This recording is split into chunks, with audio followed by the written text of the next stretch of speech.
আচ্ছা বলো তো, সারাদিন কি আমি রান্নাই করে বেড়াবো? মানছি রান্না করতে আমি ভীষণ ভালোবাসি, তবে সারাদিন তো আর না। কিছু সময় আমাকে তো ঘুরতে ফিরতেও হবে, আর সেটা আমার কাছের লোকেদের সঙ্গে। ছোটবেলা থেকেই আমি মেলা খেলা দেখতে ভীষণ ভালোবাসি, তবে জানো, এখন মাকে হাজারবার বললেও মানিয়ে যায় না। তাই এরাই আমার ভরসা। আর শুধুমাত্র মেলায় এসে ঘুরবো তা কি কখনো হয় বলো? তার সঙ্গে লেগে থাকে খাওয়া দাওয়া, আর তার সঙ্গে লেগে থাকে টুকিটাকি কেনাকাটা।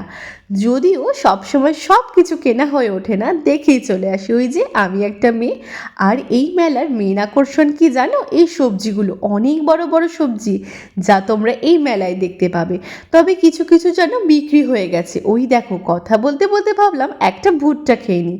এই ভুট্টা নিয়ে আমার আর পায়েলের মধ্যে আর লক্ষ্মীর আর কোয়েলের মধ্যে কি কাড়াকাড়ি। আবার চলে এলাম কিছু জিনিসপত্র কেনাকাটা করতে। আমরা যদি না কিনি, ওদের ব্যবসাটা চলবে কিভাবে বলো? তাই আবার এখানে এসে দাঁড়ালাম কিছুক্ষণ, আর খাওয়া দাওয়া শুরু করলাম। প্রথমেই খেয়েছিলাম ফুচকা। দেখো আমার অবস্থাটা একদম।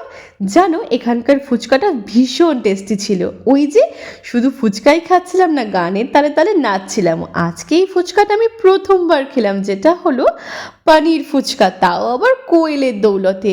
উফ, দারুণ খেতে ছিল রে এটা, কোয়েল।